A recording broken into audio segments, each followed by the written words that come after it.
Bismillahirrahmanirrahim. Assalamualaikum warahmatullahi wabarakatuh.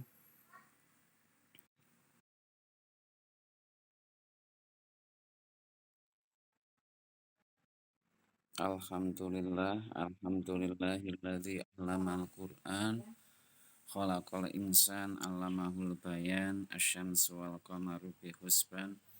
Asyhadu an la ilaha illallah wahdahu la syarikalah wa asyhadu anna Muhammadan abduhu wa rasuluh. Amma ba'du, para mahasiswa Prodi Psikologi Islam yang insya Allah selalu dimuliakan oleh Allah Subhanahu wa Ta'ala. Marilah kita bersama-sama mengucapkan rasa syukur atas kehadirat Allah Subhanahu wa Ta'ala pada pertemuan siang hari ini, bisa melanjutkan perkuliahan dalam keadaan sehat walafiat, tidak ada halangan apapun. Semoga apa yang kita niatkan, apa yang kita cita-citakan diberi kemudahan dan keberhasilan oleh Allah Subhanahu wa Ta'ala. Marilah perkuliahan ini kita mulai dengan bacaan Fatihah ala hadiniyah biridhoi ta'ala wa bisyafaati Rasulillah sallallahu alaihi wasallam. Al-Fatihah.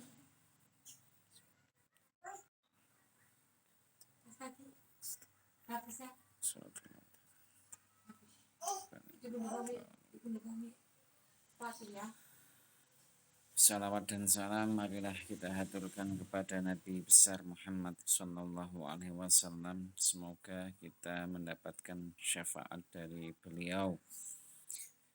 Yang ketiga kalinya pada siang hari ini kita akan membahas as-sunnah dan mengatakan hadis, ya. Karena Nabi sendiri itu adalah wa ma yantiqu 'anil hawa in huwa illa wahyu yuha. Nabi Muhammad termasuk manusia pilihan, manusia yang dijaga oleh Allah, atau istilahnya itu maksum, sehingga apapun yang dilakukan oleh Rasulullah itu dijadikan sebagai sumber hukum Islam. Apapun baik, mulai dari perkataan beliau, perbuatan beliau, atau beliau setelah melihat sesuatu kemudian menetapkan, itu semuanya akan dijadikan sebagai sumber hukum Islam. Memang Nabi dan Rasul itu adalah maksum, apapun yang dilakukan itu menjadi syariat. Akan tetapi ini perlu digarisi, selain Nabi dan Rasul itu tidak ada yang maksum. Maka untuk mengukur seseorang itu sesuai dengan syariat atau tidak, sesuai dengan ajaran Islam atau tidak, semuanya itu dikembalikan kepada sumber hukum Islam, yaitu Al-Quran dan hadis. Begitu juga nantinya pemahaman baik fuqaha, baik tabi'in, ya, sampai ila yaumil qiyamah, ulama-ulama kita itu yang kita jadikan sebagai sandaran, yang kita jadikan sebagai landasan. Memang Al-Quran dan hadis sudah tidak ada pembaruan lagi, wahyu sudah tidak turun lagi. Akan tetapi Allah itu sampai nanti ila yaumil qiyamah tetap menurunkan ulama. Karena ulama merupakan al-ulama warasatul anbiya. Ulama itu adalah pewaris Nabi. Pewaris dalam hal apa? Dalam keilmuannya. Apabila kita benar-benar dalam memahami agama, menuntut ilmu, diniatkan karena Allah, maka termasuk tugas kita itu setara dengan tugas seperti nabi-nabinya Allah. Bukan berarti kita nabi, tetapi misi kita, ya, derajat kita itu akan dimuliakan oleh Allah Subhanahu wa taala. Karena al ulama warasatul anbiya. Hanya secara umum ulama berarti orang yang menuntut ilmu, ya. Alim, ya, orang yang mengetahui, ya. Itu akan selalu mendapatkan kemuliaan dari Allah Subhanahu wa taala. Maka kalau kita benar-benar menuntut ilmu, kita termasuk salah satu orang yang dijadikan sebagai pewaris Nabi. Baik itu, marilah kita dalami apa itu sumber hukum Islam yang kedua, yaitu disebut as-sunnah atau disebut al-hadis.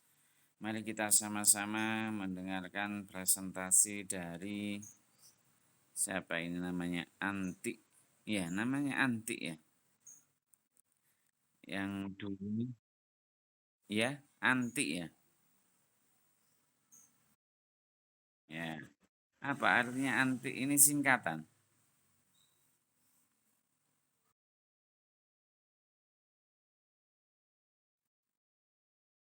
Oh, ada sejarahnya, ya. Ya, antik kayak barang antik, ya. Ya, antik. Ya, luar biasa namanya Antik. Ya. Kemudian yang kedua Pipit Puspitasari dan ketiga Titim Matus Syadiyah. Baik, kami persilahkan kepada ketiga presentator untuk menyampaikan materi pada siang hari ini. Dari saya cukup sekian. Assalamualaikum warahmatullahi wabarakatuh.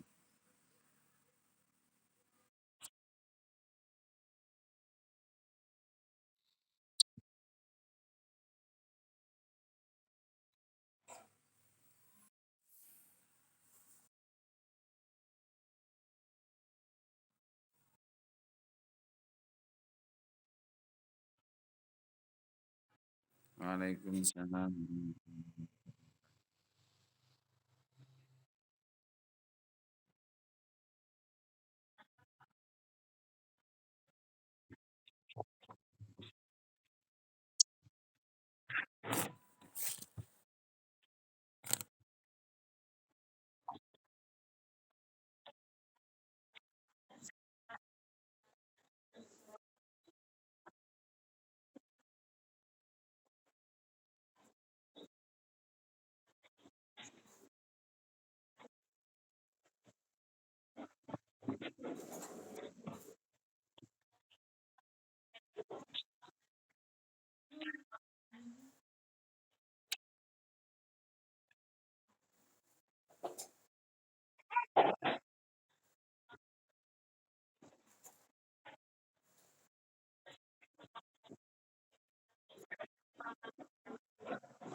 Suaranya tidak terdengar.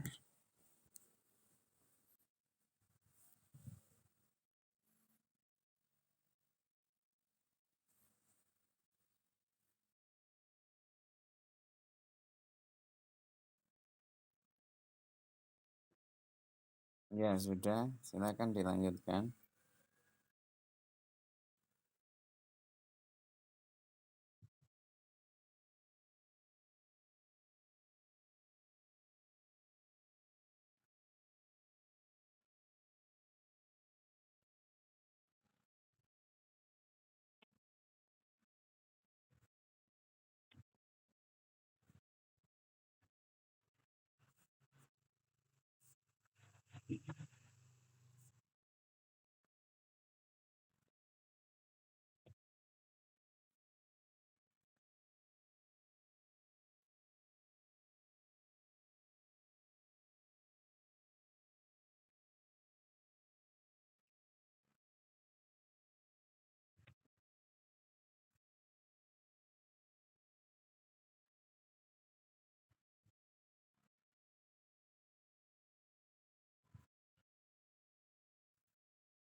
Daftar pustaka ditulis.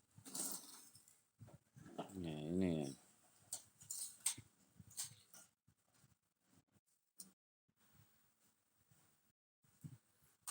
Daftar pustaka nggak usah pakai halaman ya.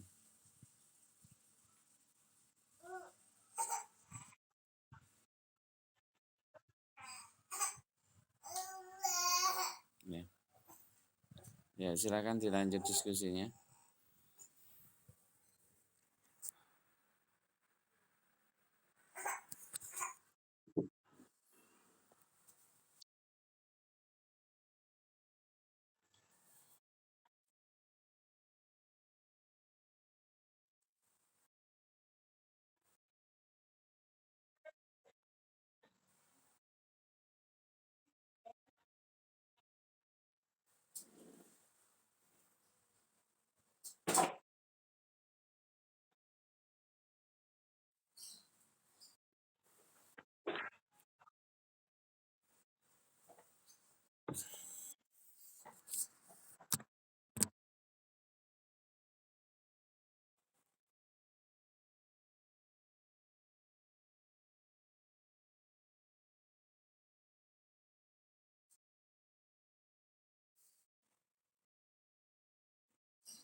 Langsung dijawab saja sambil nanti dikembalikan ke yang bertanya, kemudian dikembalikan ke audien bagaimana tanggapannya mengenai soal yang dilontarkan satu persatu.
Sudah, nggak ada yang menambahkan atau yang lainnya.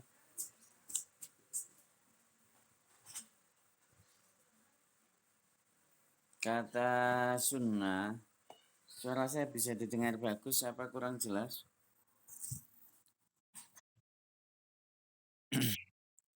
Mengenai terminologi dulu, kalau etimologi sudah jelas, apa etimologi kata sunnah itu apa? Secara etimologi, pemakalah mengatakan apa secara etimologi?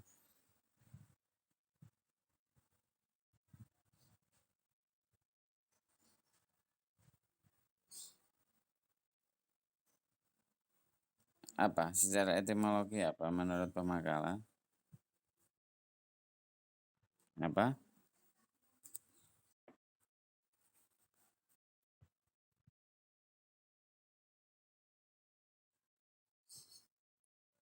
Jalan yang terbentang ya sunnah itu ya.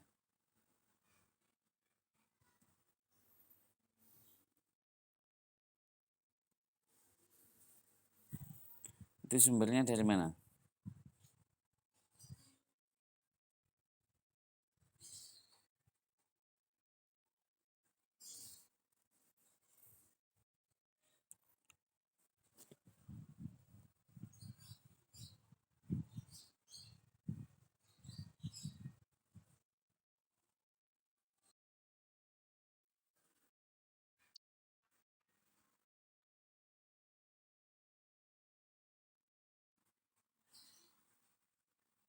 Apa? Kutubnya Muslim itu muslim.r.id.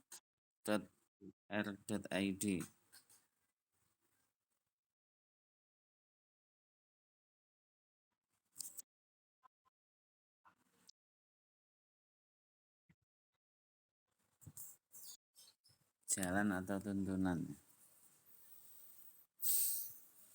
Kalau hadis itu tidak mengutip sama kali. Hadis yang An Jabir ibni Abdullah qala Rasulullah sallallahu alaihi wasallam man sanna fil islami sunnatan hasanatan fa umila biha ba'dahu kutiba lahu mislu ajri man amila biha wala yang kusumin ujurihim syai'un.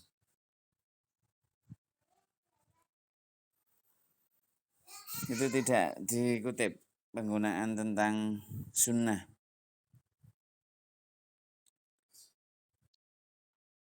Ya, ya nanti ini ya ada penggunaan hadis sunnah ya. Itu man sanna fil islami ya. Man sanna fil islami man barang siapa sanna melakukan suatu sunnah. Sunnah itu tadi sampai jalan ya. Jalan ya. Lebih tepatnya jalan. Jalan atau apa? Ya, suatu tuntunan. Tuntunan. Tuntunan itu apa ya? Perbuatan ya. Ya, yang tepat mungkin perbuatan. Sunnah itu perbuatan. Baik yang terpuji maupun tidak terpuji ya.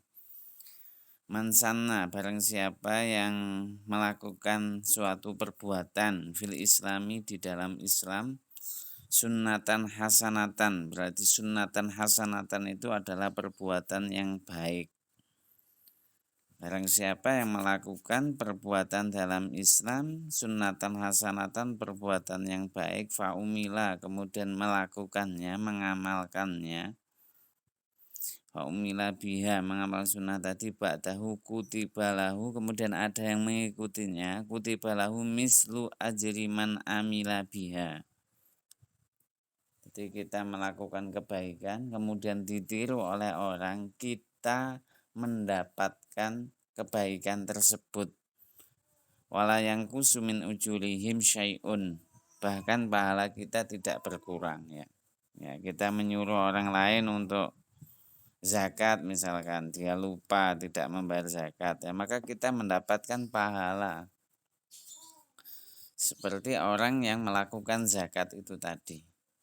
Ini memang sunnah itu luar biasa ya. Ya, kita mau memerintah sesuatu yang sunnah misalkan puasa apa Senin Kemis ya. Nah, puasa Senin Kemis kita memfasilitasinya ya kita mendapatkan pahala seperti orang yang puasa tersebut. Bahkan orang yang puasa tidak mendapatkan tidak berkurang pahalanya memberi buka orang puasa. Itu kan sunnah.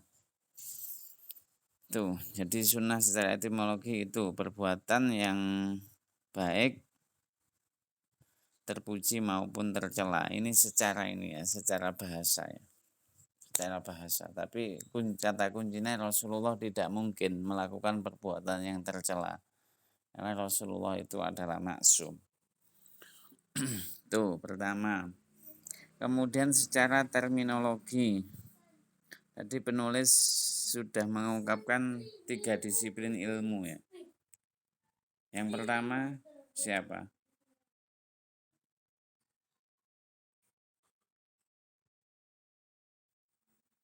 Tadi ada yang tanya kan ya. Terminologi pemakalah mengungkapkan apa? Definisi apa saja mengenai sunnah?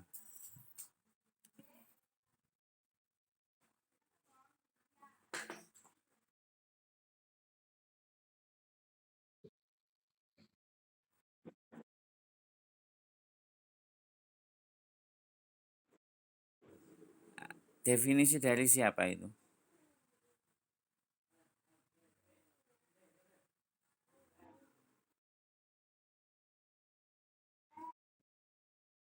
Secara terminologi apa pengertian sunnah?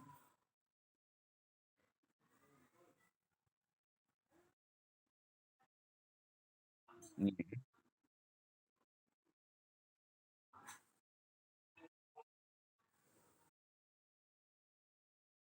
Ya. Ya, satu persatu. Menurut ahli usul fiqh apa?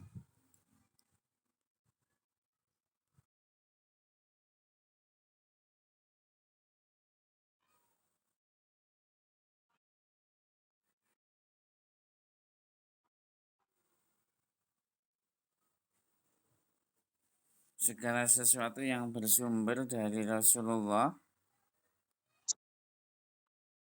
selain dari Al-Quran. Kemudian, menurut siapa lagi?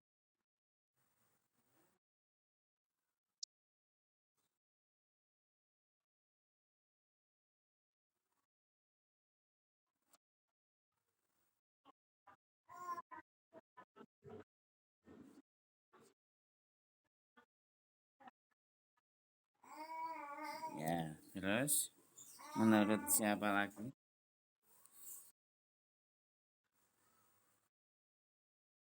Ah,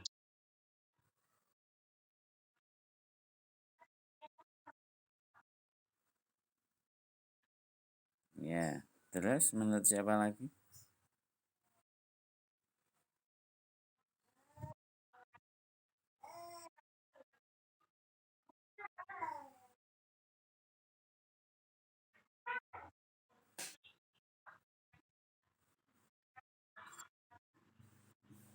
Ya, terus menurut siapa lagi? Katanya ahli hadis. Apa menurut ahli hadis?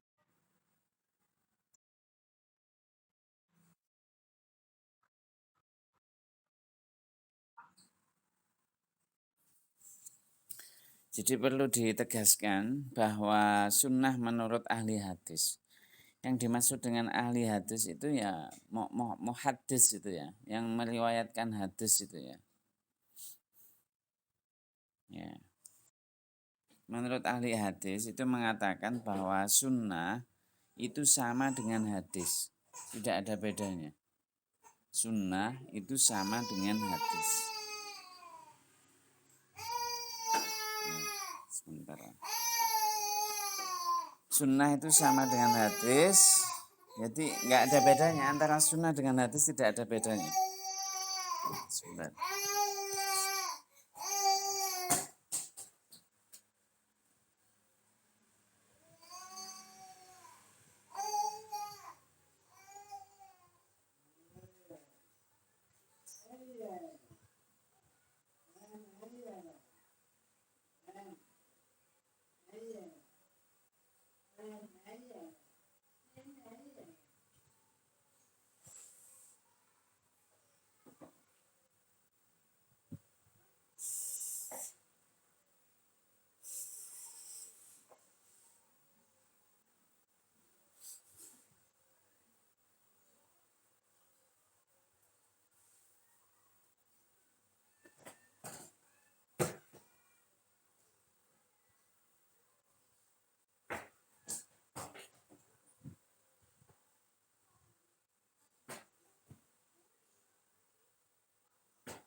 Itu ya, nggak ada yang nambah tadi ya.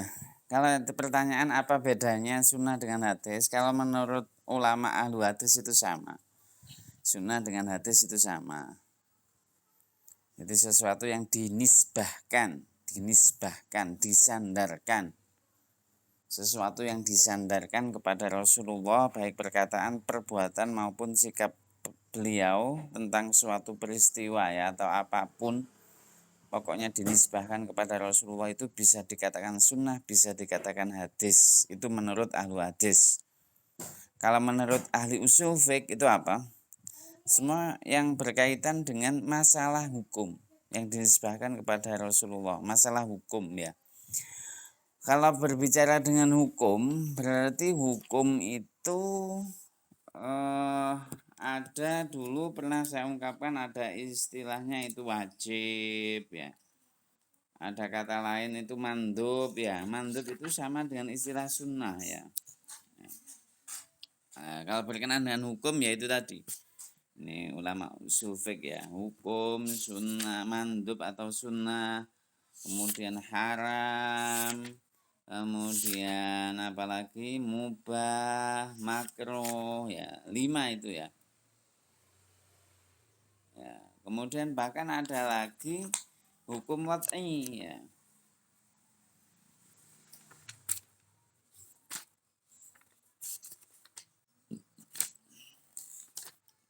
Kalau yang 5 itu tadi itu disebut hukum taklifi. Hukum taklifi. Hukum taklifi ya. Jadi hukum itu ada 2, ada hukum taklifi, ada hukum wad'i ya. Kalau taklifi itu 5 itu tadi, hukum wad'i itu bisa hukum wad'i itu yang dibuat oleh manusia ya. Bentar, saya lihat dulu hukum wad'i itu bisa berupa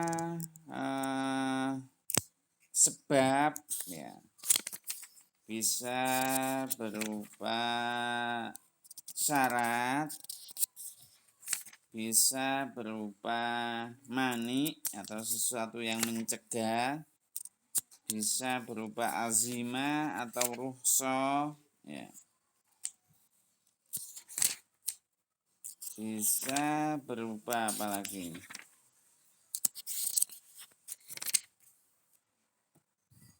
Ya, itu tadi ya, bisa berupa sihah, kemudian batlan, kemudian fasad ya. Wad'i itu menyangkut sesuatu yang di luar, sesuatu yang di luar. Kalau taklifi itu sesuatu yang di dalam. Itu kalau berbicara mengenai hukum ya. Nah, kemudian sunnah sendiri ditinjau dari hukumnya itu ada yang mengatakan 2, sunnatul huda sama sunnah zawaid. Yang biasanya yang terkenal itu adalah sunnatul huda dibagi menjadi 2, yaitu sunnah al-mu'akkadah sama sunnah ghairu mu'akkadah. Ya, ini sunnah ditinjau dari segi hukum atau usul fiqh ya. Sunnah muakkadah itu adalah sunnah yang sangat dianjurkan ya, yang sunnahul huda itu sunnah muakkadah yang sangat dianjurkan. Kemudian ghairu muakkadah itu adalah sunnah biasa ya. Sunnah yang biasanya dikerjakan oleh Rasulullah, akan tetapi frekuensinya perbuatan tersebut tidak bersifat rutin dan hanya sesekali dilakukan. Kalau muakkadah itu dilakukan terus-menerus oleh Rasulullah. Tapi ghairu muakkadah tidak terus-menerus ya. Yang muakkadah itu contohnya adalah sholat berjamaah, sholat 2 hari raya Idul Fitri dan Idul Adha, sholat witir. Rasulullah sebelum tidur itu sholat witir tiap hari. Sholat 2 rakaat sebelum sholat subuh, ya adzan dan iqamah. Itu sunnah al-mu'akkadah. Kemudian sunnah ghairu mu'akkadah itu ya frekuensinya berkurang. Tuh, contohnya ya ini ya. Melaksanakan sholat 2 rakaat sebanyak 2 kali sebelum dan sesudah sholat zuhur. Itu salah satu contohnya, bisa dikembangkan. Jadi begitu ya. Kalau jawabannya itu apa yang dimaksud perbedaan sunnah dengan hadis, kalau menurut ahlu hadis itu sama. Kalau menurut ahlu hadis sama. Menurut ulama usul itu baru berbeda. Ya. Itu perbedaan sunnah dengan hadis, tergantung siapa yang mengistilahkannya. Kalau menurut ulama fikih tadi juga sudah diungkapkan oleh pemakalah. Bisa difahami?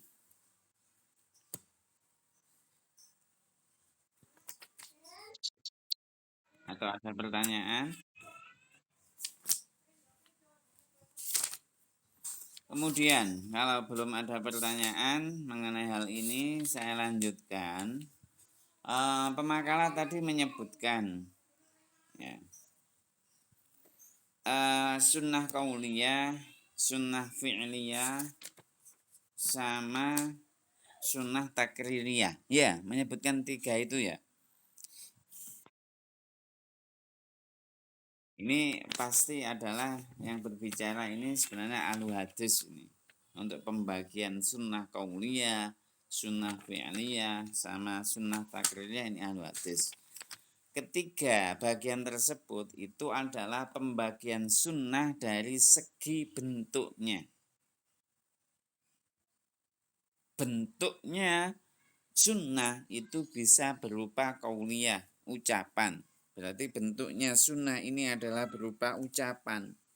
Contohnya apa? Sudah disebutkan ya tadi ya, bentuk ucapan ya.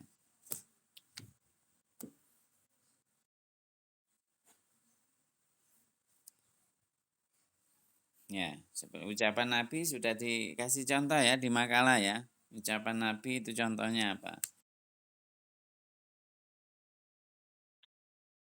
Apa contohnya?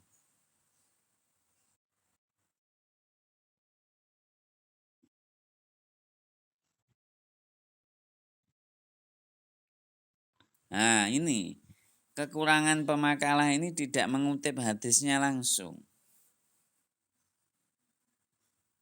Iya, ini langsung terjemahannya ya. Hadis riwayat Bukhari Muslim ya. Ini berupa ucapan Nabi ini. Berpuasalah kalian karena melihatnya. Berbukalah kalian karena melihatnya dan sembelih kurban karena melihatnya pula. Ya, ini termasuk benar, contohnya benar. Ini adalah ucapan Nabi ya. Contoh lagi ucapan Nabi itu adalah alangkah baiknya kalau menyebutkan hadis dan Al-Qur'an itu ditulis kutipan langsung hadisnya. Ini sudah dituliskan hadis riwayat Bukhari dan Muslim ya. Syukur-syukur itu ditambahkan. Ini di dalam kitab apa? Misalkan Al-Bukhari. Ya, namanya lengkap Abu Abdullah Muhammad bin Ismail Al-Bukhari. Kitabnya namanya apa? Sahih Bukhari. Kota cetakannya mana? Beirut. Nama cetaknya apa? Darul Qalam, ya. Kemudian hadis nomor berapa? Nomor 12, halaman berapa? 10, ya. Diungkapkan hadisnya Anas anin Nabi Shallallahu Alaihi Wasallam kola. Kalau sudah kola itu berarti ketetapan Nabi. Kola, ini Nabi langsung berkata. Yang berkata nanti Nabi. Beda nanti kalau fi'liyah yang berkata bukan Nabi, tapi orang lain, sahabat. Kalau fi'liyah, ya. Kalau qauliyah, ciri-cirinya ini sunnah qauliyah, hadisnya itu langsung Nabi kola, ya. An Anas anin Nabi Shallallahu Alaihi Wasallam kola, ya, langsung Nabi kola. La yu'minu ahadukum hatta yuhibbu li akhihi ma yuhibbu li nafsihi. Ya. Ya, mengapa saya menganjurkan bahkan mewajibkan hadis itu ditulis teksnya? Karena nanti kita bisa mengetahui ini sunnah qauliyah apa fi'liyah itu dari lafadz Arabnya. Ya. An Anas, jadi yang meriwayatkan Anas, tapi langsung anin Nabi, dari Nabi Shallallahu Alaihi Wasallam bersabda, langsung gitu. La yu'minu ahadukum, la yu'minu, tidak sempurna iman sapa ahadukum di antara kita. Jadi iman kita tidak akan sampai pada puncaknya. Kapan? Hatta yuhibbu li akhihi, sehingga kita mencintai saudara kita. Berarti kalau kita tidak mencintai saudara kita, maka iman kita itu tidak sempurna, belum sempurna. Masih dipertanyakan. Ini luar biasa ini. Ukuran iman yang pertama itu bisa dilihat dari zahirnya, yaitu cinta kepada saudaranya. Buktinya apa kalau cinta kepada saudaranya? Ma yuhibbu li nafsihi. Jadi sesuatu yang dicintainya, ya, itu diharapkan saudaranya itu seperti apa yang dilakukannya, apa yang dimilikinya, ya. Misalkan kita mempunyai mobil, misalkan dia itu berkeinginan agar saudaranya sama memiliki mobil, atau setidaknya bila pinjam mobil itu diberi izin, ya. Kalau di kampus misalkan kita mempunyai laptop, kemudian teman kita belum mempunyai laptop, ya, ingin meminjamnya, ya setidaknya kita itu meminjamkannya, tapi dengan syarat-syarat tertentu, kan, ya. Itu kita mungkin saking baiknya satu kelas itu yang belum punya laptop kita urunan, terus kemudian kita belikan. Itu salah satu wujud kesempurnaan iman, ya. La yu'minu ahadukum hatta yuhibbu li akhihi ma yuhibbu li nafsihi. Di dalam Al-Qur'an itu sampai diterangkan lan tanalul birra hatta tunfiqu ma tuhibbun, ya. Jadi tidak dikatakan kebaikan itu kalau kita memberikan sesuatu yang kita cintai. Kadang memang kita memberikan sesuatu kepada orang lain yang sudah tidak kita cintai, artinya sudah menjadi sampah. Itu na'udzubillah, itu kita tidak mendapatkan kebaikan. Contohnya makanan. Makanan yang kita sukai itu biasanya makanan yang masih enak, yang masih layak dimakan. Kok seandainya kita memberikan sesuatu yang tidak kita sukai atau makanan yang basi, kita tidak mendapatkan kebaikan, bahkan yang kita dapatkan adalah keburukan. Jadi kita itu dianjurkan untuk memberikan sesuatu yang kita cintai. Makanan saja tidak boleh kita memberikan makanan yang busuk. Ini contoh sunnah qauliyah, ya. Langsung kola. Kemudian saya kasih contoh sunnah yang fi'liyah. Nah, ini sunnah yang fi'liyah. Ini contoh sunnah fi'liyah itu, ini hadis riwayat sama, mengambil dari Sahih Bukhari juga. Nomornya 969, itu sudah paham biasanya ya kalau tahrijul hadis, ya. Tapi sekarang di internet juga bisa kita cari dengan mudah.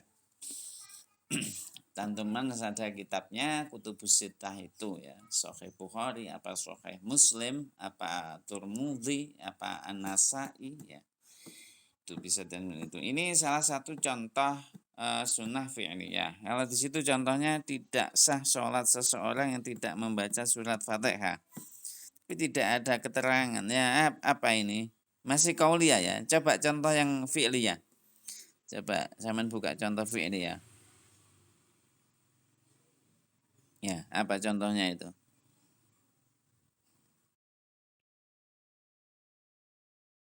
Ya.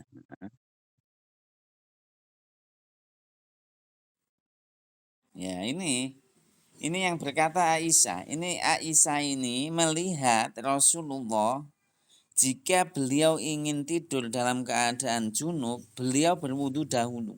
Ya, ya ini kalian masih ini ya, masih belum punya suami atau yang laki-laki belum punya istri. Ada yang sudah nikah?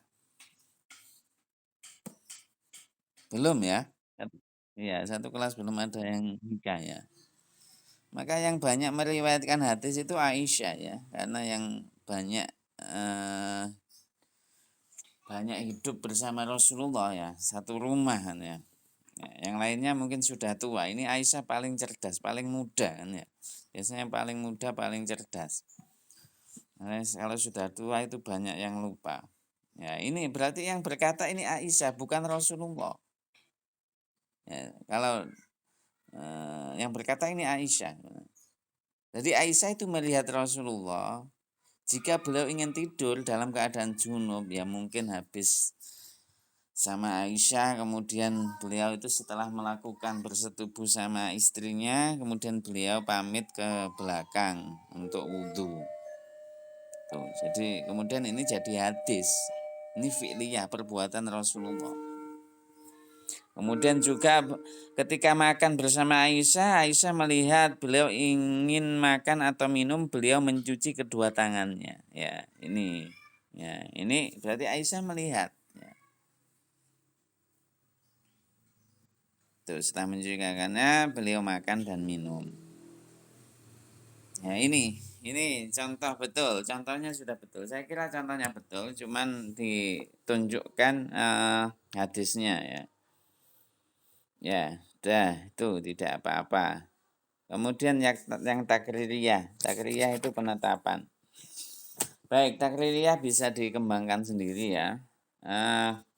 Kemudian ini ketiga ini tadi penulis belum memberi keterangan. Sunnah ketiga sunnah ini adalah sunnah dilihat dari segi bentuknya. Sudah ada keterangan apa belum? Di awal, di awal. Pembagian ini sudah ada keterangan betul yang menunjukkan bahwa ketiga sunnah ini, coba di awal, di atasnya, macam-macam sunnah. Ini ahli usul ya, para ahli usul. Siapa ahli usul itu? Usul fik itu ya. Ya, ya para ahli usul fik membagi sunnah kepada tiga bagian ya. Ya, memang usul fik yang membagi, cuman lebih jelasnya ketiga sunnah ini ditinjau dari bentuknya. Pembagian sunnah dari segi bentuknya. Kemudian tidak membagi lagi. Ada lagi pembagian itu bukan dari segi bentuknya, akan tetapi dari segi kualitas dan kuantitas. Enggak membagi. Ini contohnya mutawatirah. Ya, ya, sunnah mutawatirah, sunnah masyhurah, sunnah ahad tidak membagi hal itu. Atau ada istilah lagi, ada hadis sahih, ada hadis hasan, ada hadis dhaif, sama hadis maudhu. Tidak membagi itu ya, belum dicantumkan di makalah ini ya. Ya, belum. Ya, saya terangkan, kasih gambaran. Sunnah ditinjau dari segi ya kuantitas. Kuantitas itu jumlah perawi. Ya, ya jumlah perawi Jumlah perawi ini itu bisa Anda lihat yaitu pada masa pengumpulan hadis. Ya, yaitu masa pengumpulan hadis yaitu di tahun sahabat sama tabiin ya. Ya, sahabat sama tabiin. Ya, dicari di internet ada masa pengumpulan hadis yang sampai terakhir itu Imam Malik mengumpulkan hadis yang dalam kitab itu Muwatta itu. Dilihat dari situ. Dari situ itu ada 3 kedudukan, yaitu mutawatir, yaitu rawinya ini jumlahnya banyak, kemudian sikoh juga. Sikoh itu dalam artian ingatannya kuat ya. Tapi dilihat dari jumlahnya, belum membahas tentang kekuatan perawinya. Yang penting jumlahnya banyak itu namanya mutawatirah. Kalau masyhurah tidak sampai kepada kedudukan mutawatir. Ya. Kemudian yang ketiga ahad itu seperti itu. Kalau ahad itu hanya generasi terakhir. Ahad itu generasi berarti tidak pada sahabat ya, hanya pada tabiin ya. Dari segi perawinya. Baik itu dari segi kuantitasnya. Kemudian kalau Anda menemukan pembagian hadis lagi itu adalah dari segi kualitasnya, kualitas perawinya. Ya. Kualitas di sini itu dilihat perawinya itu bagaimana, kekuatan ingatannya, kemudian kejujurannya, kemudian keadilannya ya. Itu ada 4, yaitu ada hadis sahih, kemudian ada hadis hasan, kemudian ada hadis dhaif, kemudian ada hadis maudhu. Ya. Hadis sahih ya tentunya adalah suatu hadis yang diriwayatkan atau suatu sunnah yang diriwayatkan secara berkesinambungan dari satu perawi kepada perawi lainnya, di mana setiap perawi memiliki sifat yang adil, ingatannya kuat atau disebut ad-dhabit ya. Itu ingatan yang kuat ad-dhabit. Kalau hasan itu suatu sunnah yang diriwayatkan oleh perawi yang adil dan kuat ingatan, tetapi kekuatan ingatannya itu tidak sekuat sahih. Ya, itu bisa dikaji pada kalau hadis itu tahrijul hadis. Kalau dhaif itu adalah tidak memenuhi kriteria perawi yang sahih dan hasan. Ya, perawinya tidak memenuhi. Kemudian yang terakhir maudhu ini adalah rekayasa atau dipalsukan. Jadi itu bisa dideteksi. Bagi perawinya itu bisa dideteksi. Ini hadis ini kedudukannya itu sahih, apa hasan, apa dhaif, apa maudhu. Itu. Ini sudah saya kasih tambahan. Kemudian pertanyaannya sudah terjawab semuanya ya.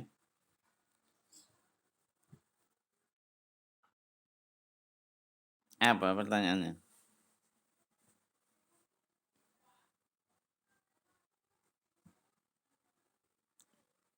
Apa yang belum?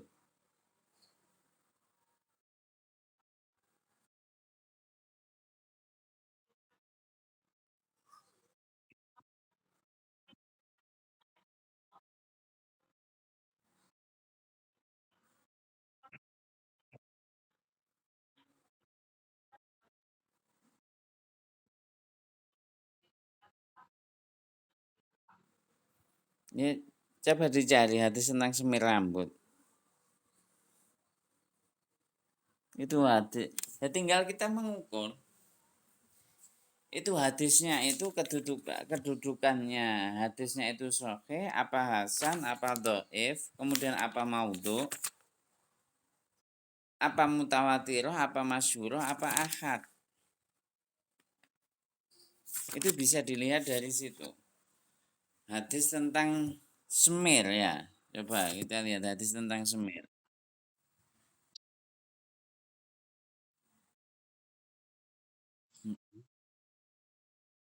Mm-mm.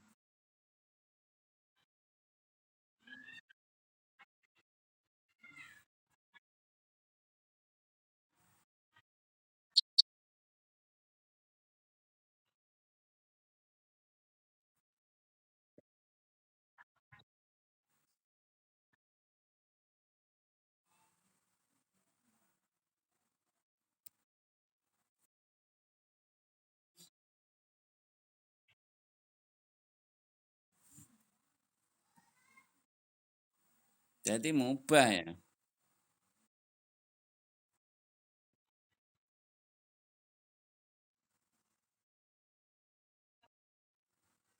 Terus kemudian bahannya juga harus diperhatikan ya, yang tidak ini, yang tidak apa, yang air itu bisa masuk ya. Kalau seperti bahan cat itu kan air tidak masuk. Ini juga perlu diperhatikan, dilarang menyemir rambut dengan warna hitam ya, malah seperti itu ya.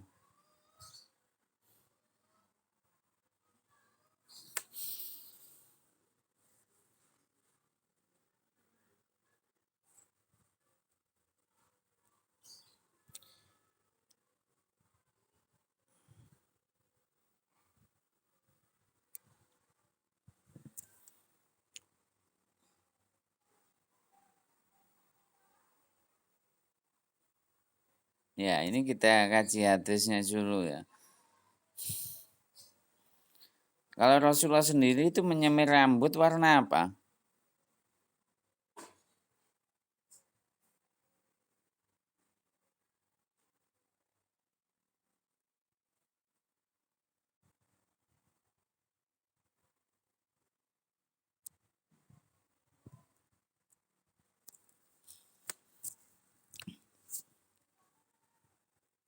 Ya, bagaimana suara saya bisa didengar?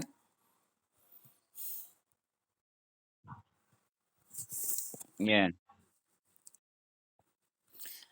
Pertama, kalau dinilai dari hukumnya, MUI mengatakan itu mubah ya. Ini berarti fatwa ini. Mubah itu artinya kalau dalam tataran hukum, kalau dilakukan ya tidak mendapat apa-apa, kalau ditinggalkan itu tidak mendapat apa-apa. Jadi dari hukumnya itu mubah. Kalau orang yang mengatakan tadi itu sunnah, yang dimaksud kalau sunnahnya itu adalah sunnah hukum, maka sunnah tersebut itu adalah suatu anjuran. Artinya anjuran tersebut apabila dilaksanakan itu mendapat pahala, kalau tidak dilaksanakan tidak mendapat apa-apa. Sifatnya anjuran. Tapi ini MUI memfatwakan itu bukan anjuran tetapi mubah.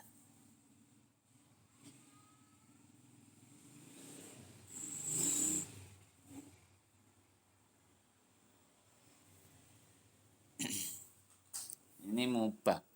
Kesannya kalau di masyarakat itu jelek ya, menyemir rambut itu. Apalagi bukan warna hitam, warna merah katakannya. Itu kesannya itu jelek. Ini kembali ke hukum masyarakat. Hukum masyarakat. Nanti kita akan berbicara mengenai hal itu.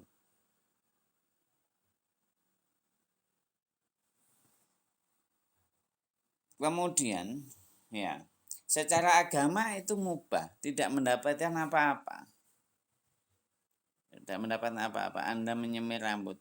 Terus lebih lagi kalau menyemir rambut itu dengan warna hitam, itu merupakan penipuan. Ya. Penipuan artinya kecuali kalau dalam keadaan perang. Kecuali untuk menakut-nakuti musuh boleh dalam keadaan perang. Tapi kalau dalam hal biasa itu tidak boleh. Itu seakan-akan merubah ciptaan ini, ciptaan Allah ya. Nih, bisa lihat di pendapatnya ini, tapi yang berpendapat sudah mazhab Hanafi, Maliki dan Hambali bahkan mengharamkan ya kalau terdapat unsur penipuan ya, sudah tua tapi menyemir rambut ya. Ya.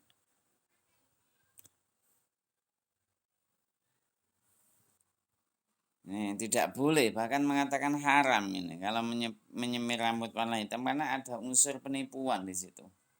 Sudah tua tapi menyemir rambut dengan maksud-maksud tertentu ya.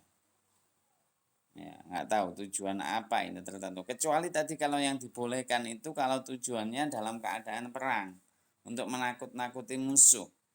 Jadi ini adalah kembali kepada Al-Quran yang kemarin itu saya jelaskan. Di antara penyebab Al-Quran itu memiliki makna dhonni atau qot'i, penyebab memiliki makna dhonni, penyebab yang pertama adalah bahasa, penyebab yang kedua adalah maqasid syariat, tujuan dari syariat. Kalau tujuan dari menyemir rambut itu adalah untuk menakut-nakuti musuh, boleh. Tapi kalau untuk menipu seseorang itu tidak boleh.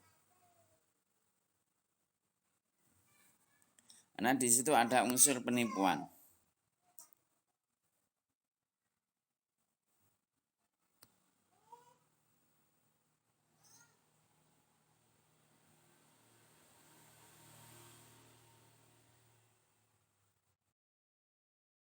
Ya silakan.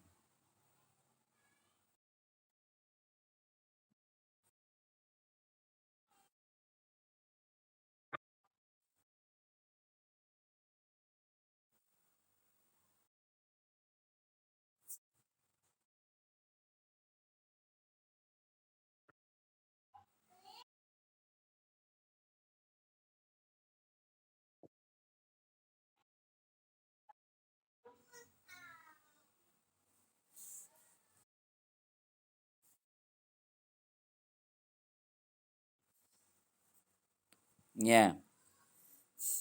Terus yang Anda inginkan berarti boleh menyemir ya.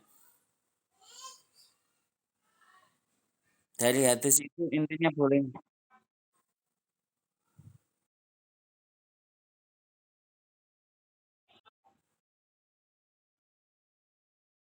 Ya, secara tekstualis hadis itu mengatakan boleh kecuali warna hitam yang tidak boleh. Terus berarti menyemir itu sunnah kalau dari itu.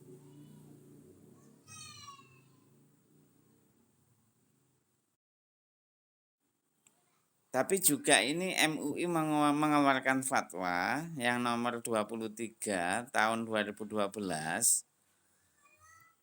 itu harus ada ketentuannya. Boleh, pertama kita mengatakan sunnah.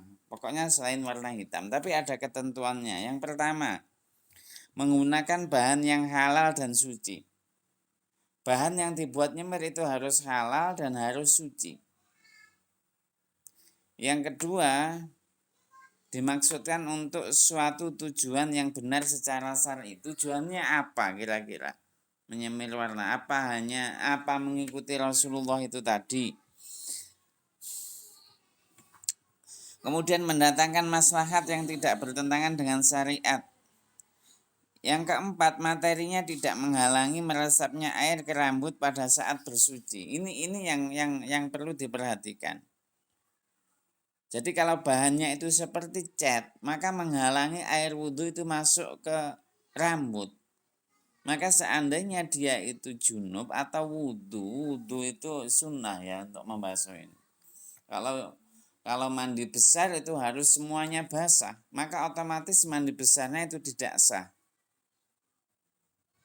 Kalau air tidak bisa meresap ya ke rambut, tidak membawa kemudorot.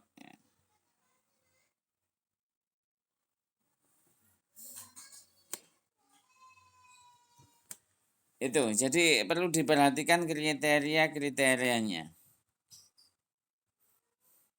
Bolehlah hadisnya memang seperti itu. Tapi di situ harus tidak ada unsur penipuan, kemudian tidak ada bahannya itu benar-benar tidak menghalangi masuknya air wudhu. Memasuknya air maka dibolehkan. Ya.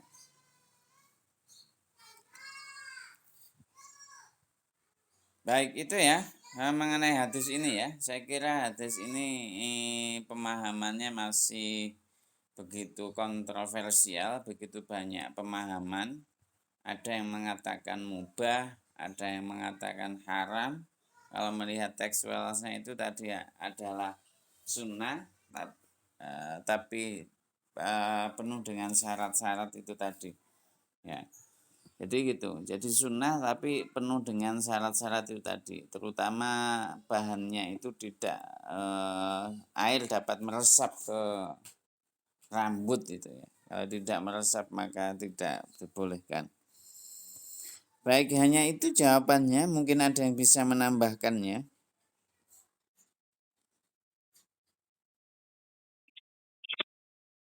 Ya, silakan.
Dengan tujuan ini ya, menyamai orang kafir nggak boleh ya. Jadi dilihat tujuannya.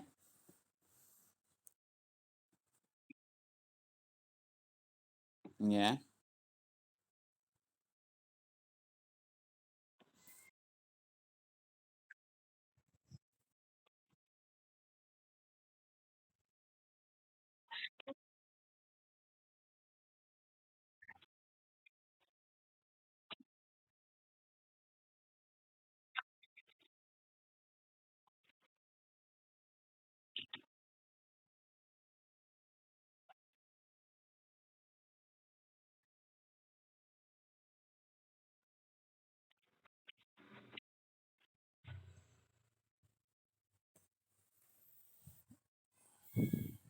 ini Bukhari ya, hadisnya sudah Bukhari. Kalau Bukhari itu sudah sahih.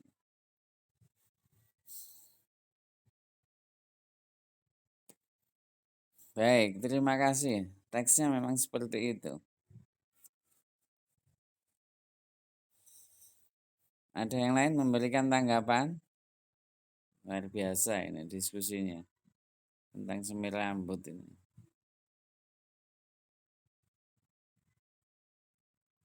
Tapi kira-kira manfaatnya apa? Kalau kita lihat dari manfaat menyemir rambut itu, bolehlah hadisnya teksnya itu seperti itu. Tapi kira-kira dari manfaat tujuannya sebenarnya tidak menyerupai Yahudi sama Nasoro itu saja kan ya. Dari segi manfaatnya kan sebenarnya apa?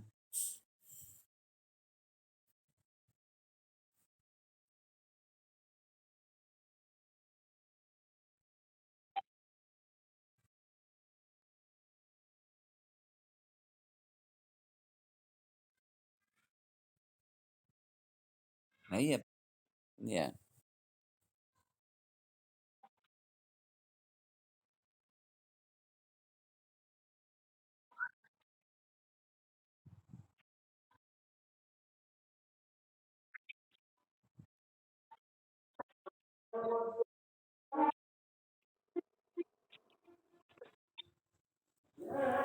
Ya, sunnah ya.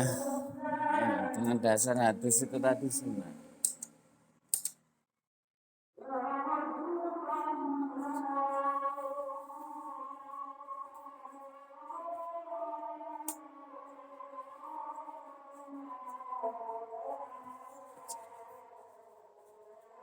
Baik, kayaknya mengenai semir rambut kita berbeda pendapat.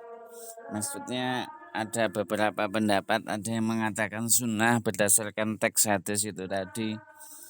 Ada yang mengatakan makro, makro ya, haram ya. Ada yang mengatakan haram, ada yang mengatakan tadi makro tidak, mengatakan mubah. Intinya tidak ada yang mengatakan itu wajib. Kalau tadi MUI mengatakan dihukumi sunnah akan tetapi ada kriteria-kriteria tertentu, ada syarat-syarat tertentu. Tuh. Jadi tidak langsung sunnah, tetapi ada syarat-syarat tertentu ya. Tuh. Jadi harus tadi bahannya dan lain sebagainya. Saya kira itu kesimpulannya, kita menemukan berbagai macam hukum mengenai menyemir rambut ya. Silakan yang lainnya, masih ada tanggapan atau yang lainnya?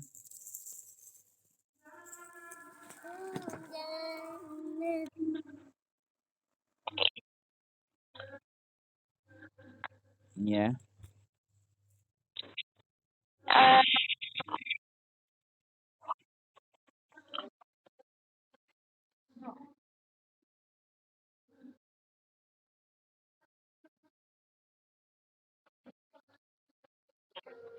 ya tidak dapat.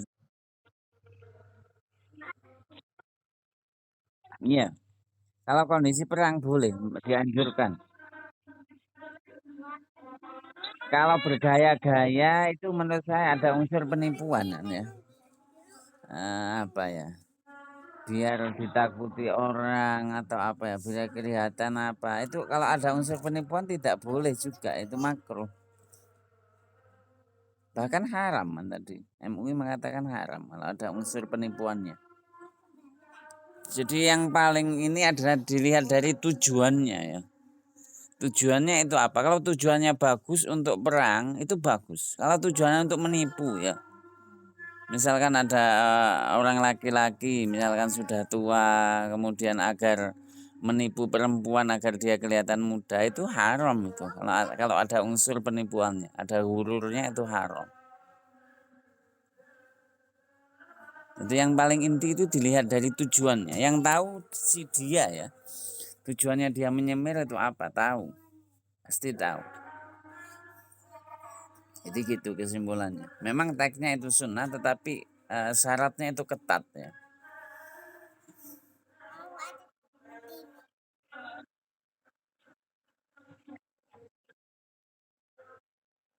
Iya.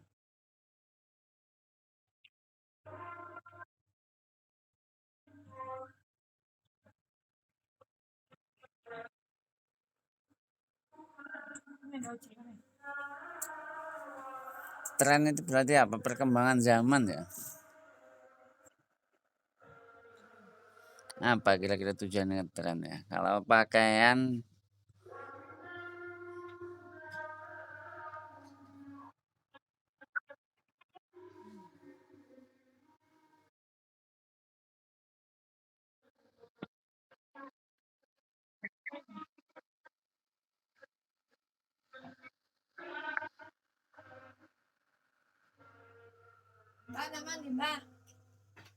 ya mungkin kalau dilihat ya ada unsur riaknya ya, unsur pamer ya. Kalau saya itu ini ya. Kalau pamer itu ya kurang baik juga kalau unsurnya pamer. Kalau ada unsur pamer itu kurang baik. Misalkan beli mobil itu kan sebenarnya mubah. Kemudian karena dia itu ada rasa iri sama tetangganya, saya harus bisa menyaingi, mobil saya harus lebih baik dari tetangganya.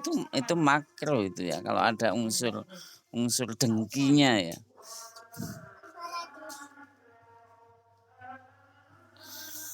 Ya baik. Jadi dilihat dari tujuannya.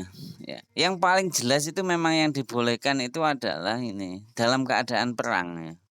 Itu sudah sepakat itu boleh itu dalam keadaan perang. Kemudian menyemir rambut agar musuh itu takut itu boleh ya. Kalau dalam keadaan tertentu masih banyak kajiannya ya. Syarat-syaratnya itu ketat ya. Terutama bahan-bahannya itu yang harus diperhatikan itu. Biasanya yang dipertanyakan adalah bahan-bahannya, bahan-bahan semir itu. Ada yang menanggapi lagi?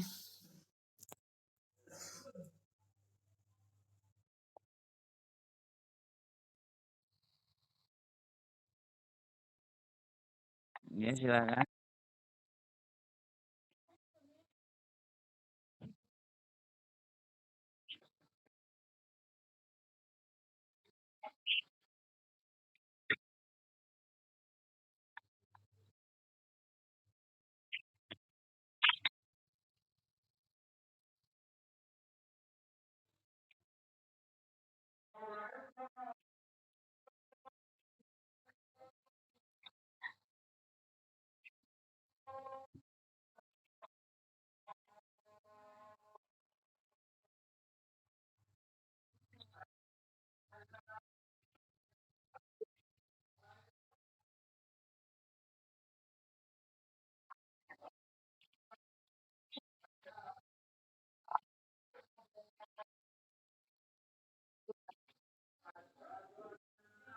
Ya itu kalau wudhu, tapi kalau mandi besar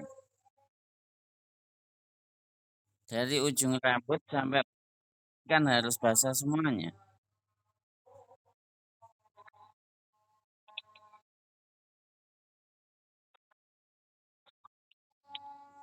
Iya, harus dihilangkan, harus dipotong.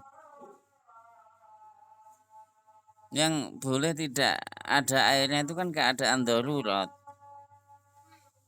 Ya, keadaan darurat, misalkan kakinya luka, kemudian tidak dikasih air nggak apa-apa kalau keadaan darurat. Islam itu mudah. Tapi kalau semir seperti itu kan itu tadi.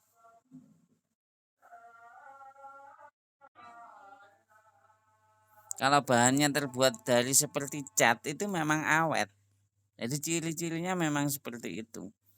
Kalau bahan-bahan yang biasa ya, seperti bahan pewarna biasa itu mudah hilang. Karena air mungkin langsung hilang. Itu boleh. Intinya air itu meresap ke dalam itu boleh. Tapi kalau bahan-bahan seperti cat itu nggak bisa masuk.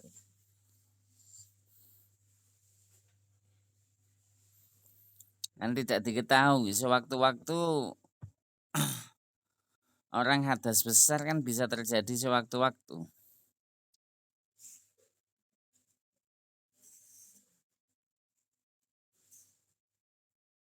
Ya. Bagaimana tanggapan yang lainnya?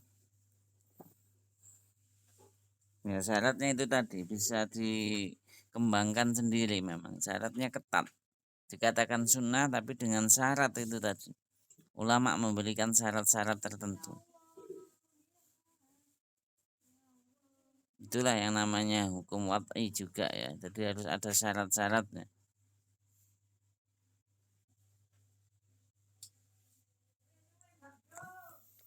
Baik, yang lainnya jam 14.30. Ya, silahkan.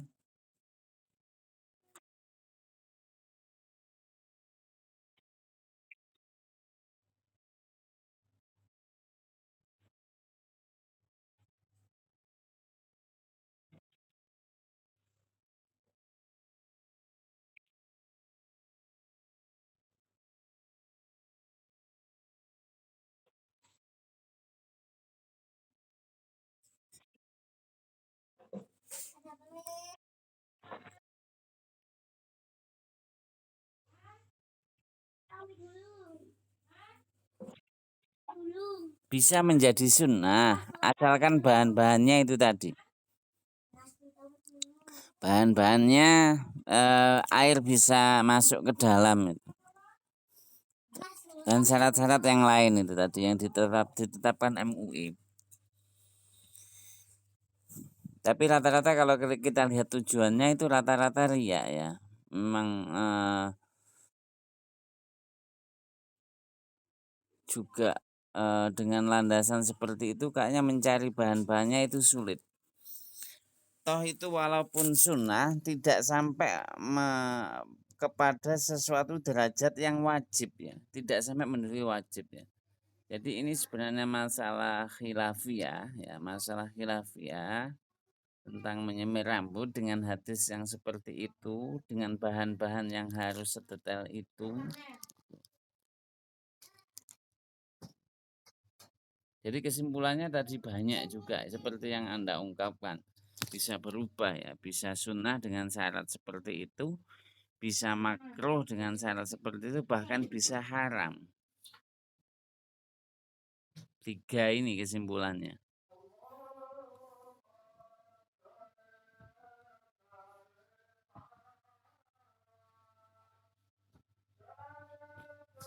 Baik, yang lain memberi tanggapan?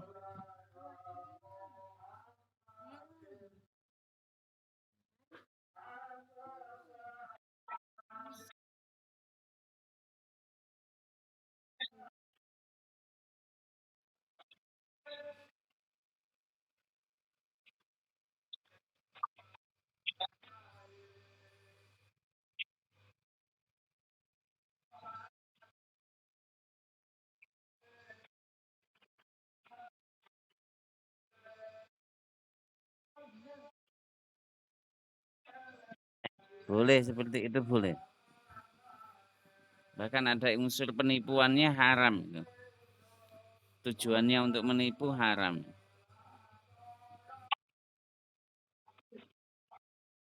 Tujuan menipu. Iya.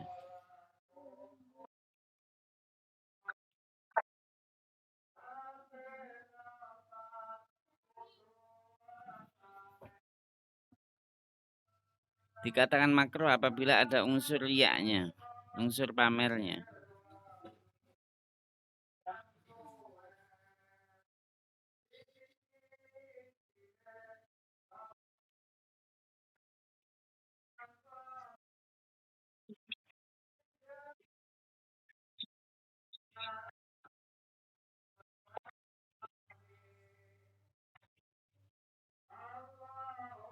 Ya, bahan-bahannya kan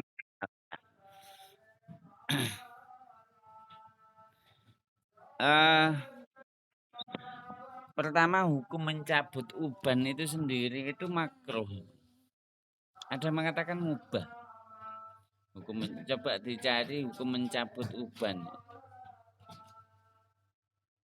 Hukum mencabut uban ya. Itu kan sama dengan nanti merubah warna rambut putih menjadi hitam.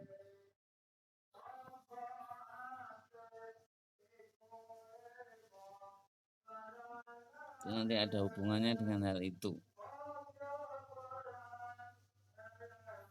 Saya mengatakan dikatakan makruh tapi nggak sampai haram memang. Untuk mencabut uban itu nggak sampai haram, hanya makruh.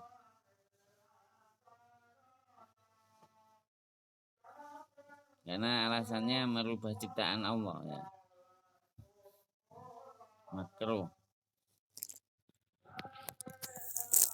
Baik yang lain.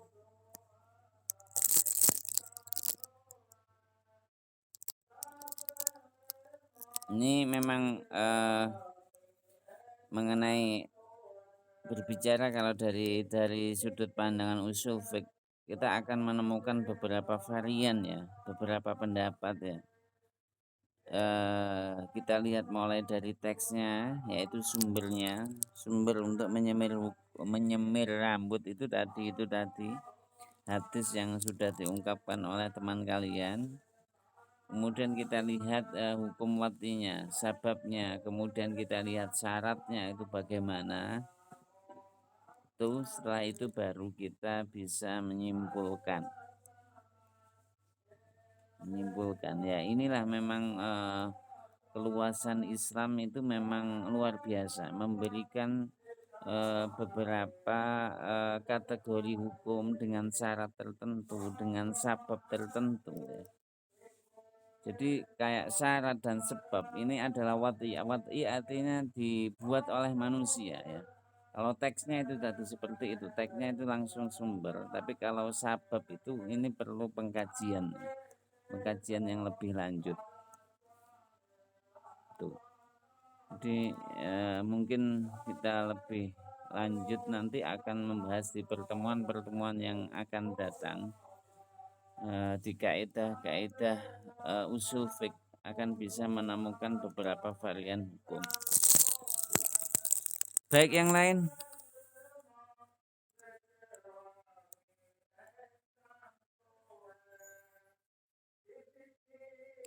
Saya kira cukup untuk semir rambut ini.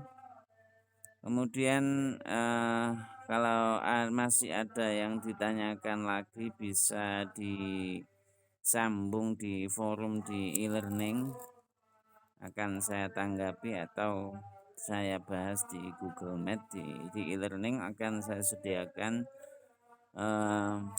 pertama seperti biasa yaitu mengupload makalah sama notulensi ya. Yang kedua adalah forum diskusi lanjutan dari Google Meet. Apabila masih ada yang diragukan atau ada jawaban yang kurang benar, kemudian Anda mengetahui yang benar, bisa sampai tuliskan di situ.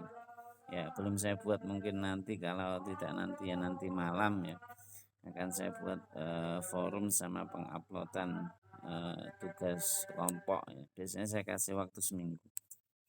Saya kira itu, silahkan ditutup oleh pemateri dengan pesan dan kesannya.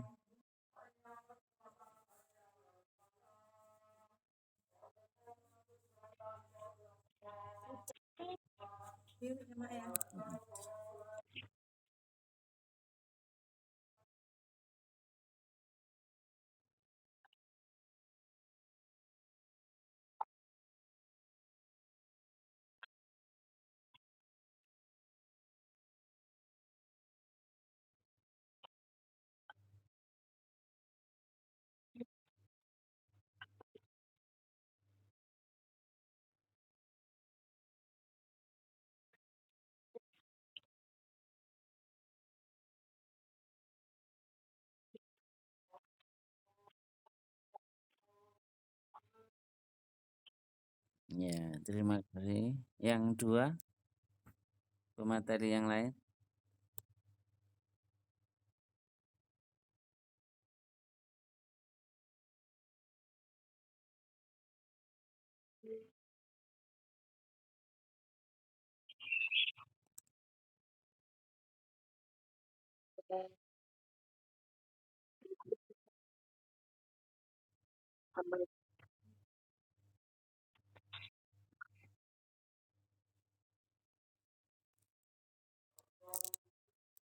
Ya, satunya tinggal satu.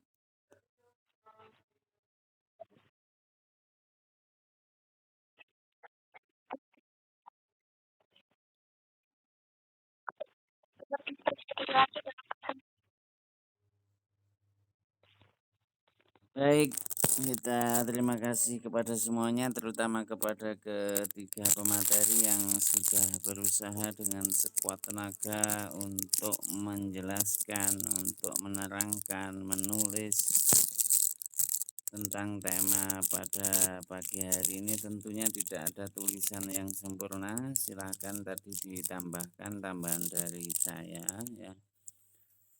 Itu kemudian kesimpulan tadi sudah tiga, sudah betul, sudah mendekati bagus, mendekati betul. Jadi saya sudah sangat berterima kasih sudah memenuhi anjuran-anjuran yang sudah saya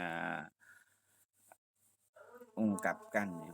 Semoga kedepannya kita lebih lancar lagi ya, tidak ada gangguan sinyal ya, terutama kendala kita adalah di sinyal ya.